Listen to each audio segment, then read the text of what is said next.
दोस्तों जैसा कि आरआरबी आईबीपीएस पीओ और क्लर्क का नोटिफिकेशन जारी कर दिया गया है दोस्तों वैकेंसी को देखकर रोना आ गया है। दोस्तों कई स्टेट में इतनी कम वैकेंसी है कि क्या बताया जाए।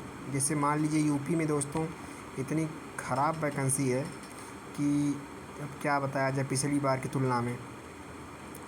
तो दोस्तों अगर आप बैंकिंग की तैयारी कर रहे हैं तो क्या क्या करना चाहिए आपको, कहाँ से फार्म भरें।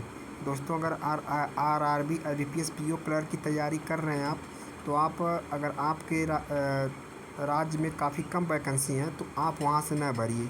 अगर आपकी जो लैंग्वेज है, अगर अदर राज्य में ज़्यादा वैकेंसी है तो आप वहाँ से फॉर्म भरिए, क्योंकि आप मेहनत तब भी उतना करेंगे।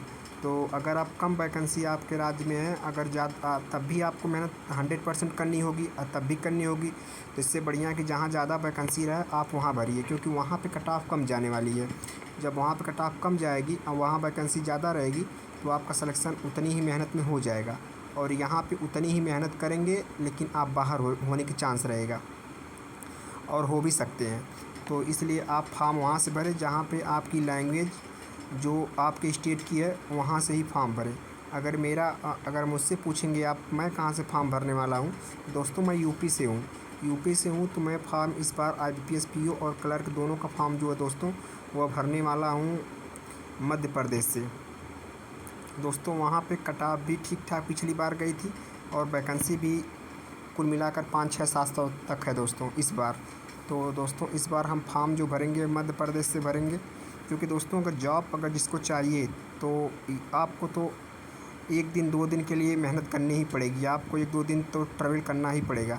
तो आप घबराइए नहीं और आपके अपना राज्य छोड़ के दूसरे राज्य में फॉर्म भर सकते हैं। और आप फॉर्म भर के पहले एक नौकरी ले लीजिए, उसके बाद जो है आप जहाँ जाना चाहते जा सकते हैं, क्योंकि आप फिर परीक्षाएँ होंगी, आप पेपर को निकाल सकते हैं। तो आपको यही मेरी सलाह है दोस्तों कि आप के राज्य में अगर कम वैकेंसी है तो आप अपने राज्य से फॉर्म बिल्कुल मत भरिए और एक दूसरे राज्य से फॉर्म भरिए। तो यही मतलब करिए। अगर आप बैंकिंग की तैयारी कर रहे हैं तो आपको ये करना ज़रूरी है, तो तभी आपका सिलेक्शन हो पाएगा दोस्तों। नहीं तो अगर आपके 10-20-30 के चक्कर में पड़ेंगे तो ये मान के चलिए कि उसमें तो आधा घूस ही वाले ले लेंगे, क्योंकि हर जगह करप्शन भरा हुआ है। तो मान के चलिए कि अगर 20 वैकेंसी है तो समझ जाइए कि पूरा टोटल घूस पे जाने वाली है। तो आप जो है अपने राज्य से जहाँ 10-20-50 वैकेंसी वहाँ छोड़िए और जहाँ ज़्यादा वैकेंसी हो वहाँ भरने की कोशिश करिए। नमस्कार दोस्तों।